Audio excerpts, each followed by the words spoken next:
तो नमस्कार, स्वागत है आपका अपने न्यूज़ चैनल में। आप देख रहे हैं नॉर्थ न्यूज़ हरियाणा में। हूँ आपके साथ कनवाल। इस वक्त नरवाना की सिंगला धर्मशाला के अंदर, जहाँ 6 अक्टूबर से 13 अक्टूबर तक जो है प्रख्यात कथा व्यास श्री पंडित राजीव वत्स द्वारा एक भागवत कथा का आयोजन किया गया। और हमने देखा कि इस कथा के अंदर हर रोज़ निरंतर हजारों की संख्या में भीड़, चाहे वो स्त्री हो पुरुष हो, इस संगीतमय कथा का आनंद लिया। महात्मा श्री कृष्ण जी के चरणों में उन्होंने अपनी हाजिरी लगाई। तो इस वक्त हमारे साथ प्रख्यात कथा व्यास पंडित राजीव वत्स जी। तो सर बताइए, जो आपने जो 6 से 13 तक जो कथा व्यास की है, तो उसके बारे में बताइए, इस कथा व्यास का क्या फायदा है और कितने लोग इसमें शामिल हुए? देखिए, नरवाना में हर वर्ष इसी पितृपक्ष के पावन पर्व में ये श्रीमद् भागवत कथा होती है। और स्थान ठाकुर जी की कृपा से जो भी होता है, 2 साल से यहाँ सिंगला धर्मशाला में हो रहा है। और ये पितृ शांति के लिए विशेष रूप से रखा जाता है, जिससे कि इस पितृपक्ष में श्री भगवान के द्वारा 16 दिन पितृ शांति के लिए सभी लोगों को दिया जाता है।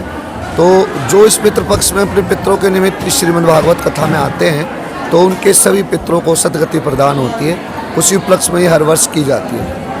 इसे गिनती करके बताना तो संभव नहीं है, किंतु नरवाना में सभी नगरवासी व बाहर से, दिल्ली से, बिहार से, कोकलाना आदि कलायत से सभी दूर दूर से भक्त आए, जिन्होंने श्री भगवान के चरणों में भागवत जी का आनंद लिया और ठाकुर जी की कृपा प्राप्त की।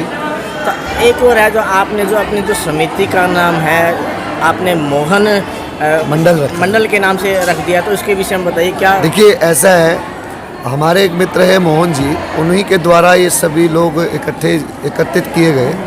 तो मोहन जी का इसमें बड़ा विशेष योगदान है। बाकी सभी हमारे और भी भक्त हैं, जैसे हमारे रमेश गोयल जी हैं, और भी काफ़ी भक्त हैं, सुरेश सिंगला जी हैं, रिंकू बंसल जी हैं, और एक हमारे डॉक्टर साहब डॉक्टर सुनील शोकंद जी हैं। काफ़ी लोगों का इसमें बहुत विशेष रूप से योगदान रहा है। और उन्होंने एक मानसिक संकल्प भी लिया है कि हर वर्ष ठाकुर जी की कृपा से इसको आगे जैसे भी ठाकुर जी की कृपा होगी, इस भागवत जी को आगे बढ़ाएंगे और ठाकुर जी का आशीर्वाद ग्रहण करेंगे। तो ये तो आपने श्राद्ध पक्ष में कथा की। अगर लोग सामान्य रूप से सामान्य समय में मद् भागवत क्या फायदा है? देखिए, भागवत जी एक कल्प वृक्ष है। भागवत जी के शरण में आने के बाद हर जीव को मोक्ष प्राप्त होता है। जीव जो भी कल्पना या मानसिक इच्छाएं जो रखता है, श्री भागवत जी उसकी इच्छा को परिपूर्ण करते हैं। तो भागवत जी आप कभी भी कर सकते हैं, कभी भी श्रवण पान कर सकते हैं। भागवत जी अनंत निरंतर है। जब हरि अनंत, हरि कथा अनंता।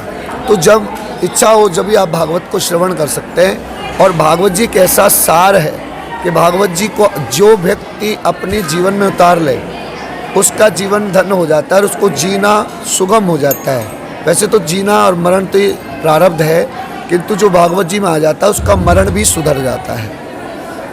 तो आगामी आपका क्या कार्यक्रम है? जैसे मेरा जो चैनल है, आपके जो निरंतर कथा का लाइव भी प्रसारण करता है, और वैसे भी हम आपकी न्यूज़ कवरेज करते हैं। तो अब आप बताइए कि आगामी आपका क्या कार्यक्रम है? आगामी अभी तो नवरात्रि है। नवरात्रि में श्री माता रानी के अलग अलग जगह पर अनुष्ठान होंगे, उनकी पूजा अर्चना होगी।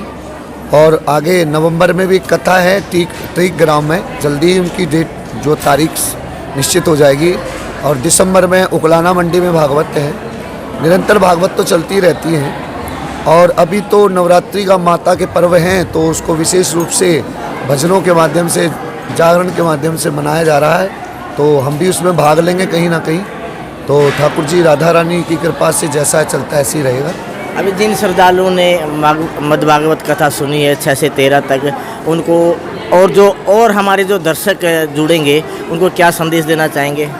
हम तो यही संदेश देना चाहेंगे। देखिए, भागवत जी एक मनोरंजन का साधन नहीं है। भागवत जी अपने जीवन को सुधारने का एक बहुत बड़ी कृपा है भगवान की, जो सुखदेव जी के मुख से निकली है। व्यास जी ने रचना जरूर की है, किंतु सुखदेव जी ने जो परीक्षित को जीवन को समाधान दिया है। भागवत जी मनोरंजन का साधन नहीं है। भागवत जी, परीक्षित ने भी प्रमाण दिया है कि भागवत जी अगर मनोरंजन का साधन होती, तो परीक्षित जी इतने बड़े साम्राज्य को छोड़कर एक अकिंचन फकीर के रूप में शुक्रताल में गंगा के तट पर जाकर ऐसे नहीं बैठते। क्योंकि भागवत जी तो एक साधन है। भागवत जी एक जीवन का प्राण है।